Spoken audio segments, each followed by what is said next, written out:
Sí, mira, aquí hay dos aspectos, la forma y el fondo. Ya lo dijimos en el espacio de opinión. Yo creo que en el fondo la gran mayoría de la población salvadoreña debe estar de acuerdo.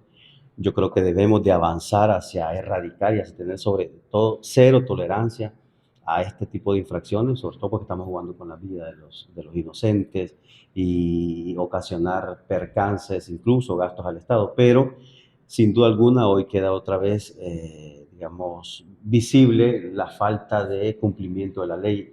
El artículo, si no recuerdo mal, 140 de la Constitución habla sobre cuándo es que entra en vigor una ley.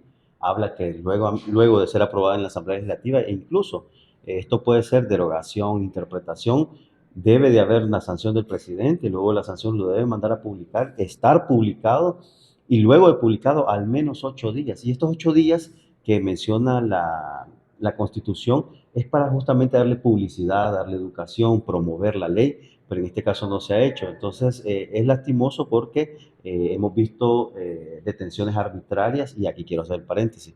No es que estamos de acuerdo con o defendiendo a conductores temerarios o peligrosos, no, solamente el cumplimiento de la ley, es decir, la forma y el fondo deben de ser apegados a la ley. Se debería trabajar entonces en digamos, un proceso de educación para la población. Sí, ese es un aspecto que yo toqué también en el espacio de opinión, es decir, está bien lo de las multas, está bien el sentido impositivo y incluso la obligatoriedad de la ley, pero yo creo que debemos de avanzar sobre la cultura, la educación de las leyes, es decir, las nuevas generaciones deben de aprender que no se debe conducir bajo los efectos del alcohol.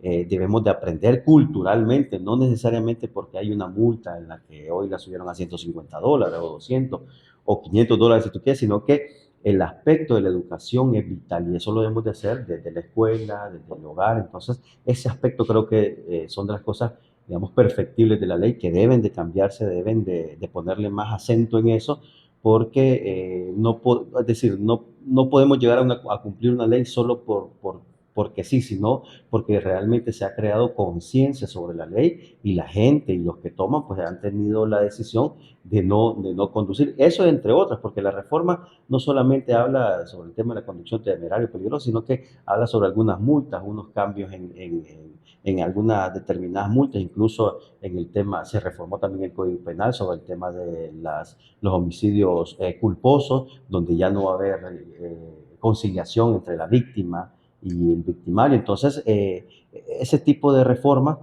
les hace falta el ingrediente de la educación.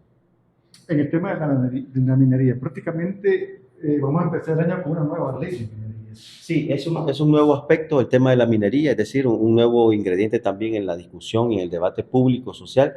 Lo he dicho, aquí lo importante es la evidencia que hay. Si no hay evidencia de que una minería no va a afectar a la población, en este caso de El Salvador, pues adelante, pero la evidencia ahí está, es decir, tenemos países desarrollados como Canadá, como Chile, como Australia, donde las consecuencias ecológicas ahí están, la huella ecológica ahí está. No se trata solo de que si vamos a usar cianuro o mercurio, también aquí estamos hablando de las emisiones de CO2, la disposición de los polvos, de los desechos, la explotación de las rocas, la contaminación al agua, al aire, a la fauna, a la flora, es decir, son muchos aspectos. Entonces creo que la evidencia ahí está. Cuando uno hace un análisis, lo primero que debe poner sobre la mesa es la evidencia y la evidencia lo que nos dice es que no va a ser nada ventajoso para el pueblo. Prácticamente no es viable entonces la minería en El Salvador. Hablando en términos de territorio. Mira, yo te voy a poner un ejemplo muy práctico. El Salvador solo tiene alrededor de 21.000 kilómetros cuadrados, 21.040 exactamente.